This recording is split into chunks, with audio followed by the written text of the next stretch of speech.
All right, so in my book, Shine Manifesto, I talked about how the reality that we live in, this kind of civilization that's made up of, yearning for more stuff and feeling incomplete and, unhappy because we haven't got enough and we don't own enough and we aren't kind of on Instagram living our best lives and all this kind of stuff, how it's completely false and man-made. And the thing about society as a whole is it's man-made, it's not natural.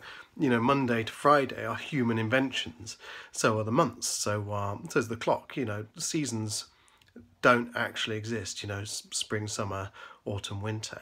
They are names created by people. Spring doesn't start on this day in the natural world. And this existence that we have is it's artificial. It's completely man-made, and sometimes we feel bound by its rules, even though they're completely fictitious and abstract. We kind of say, well, people like me can't do things like that because, it's only other people, more successful people, who have that kind of success. And we also kind of have this idea of what it means to be living in the real world. So, we equate going to a job, having stuff, having a nice big house, having the big TV, all that kind of stuff with what it means to be successful and to be real and to live in the real world. And then you get people, call them hippies, call them tree huggers, call them whatever you want, people who are into other stuff, artists maybe, people creating things that aren't necessarily for profit, even though you should pay your artists handsomely whenever you commission creatives for any kind of work. Don't underpay them. Having been there myself, it stinks. But that aside, we look at things like that, art, spirituality, kind of notions of anything other than this whole system of making stuff, of selling stuff, of holidays, of self-improvement, of not being good enough, being dissatisfied with who we are, what we've got and where we are.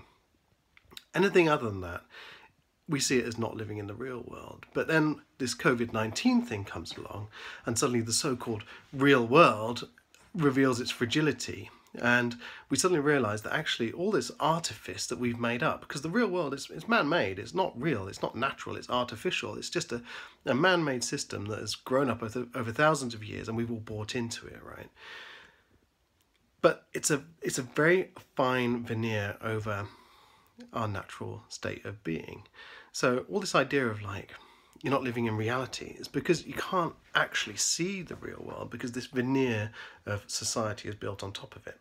And when things start to go wrong, you have war, for example, you have COVID-19, and this veneer cracks, and you start to get a glimpse of actually what we are about. There's more to life than stuff. Your fancy car and your massive TV aren't going to help you when the apocalypse comes. And that's why during times of war, for example, we see great art being generated, because people tap into something. Suddenly this kind of metaphysical stuff, if you like, is much more profound and meaningful for people. And that is our true intrinsic reality being revealed on top of this kind of fake artificial one that we've built for ourselves. It doesn't matter now that you've got the biggest TV in the estate. It doesn't matter now that your laptop is better than the person next to you on the train. What matters now is where true meaning comes from. And that comes from in here. It comes from being present in the world, being present, whatever happens, the birds are going to keep singing, the sun is going to keep rising in the morning, the moon is always going to be there.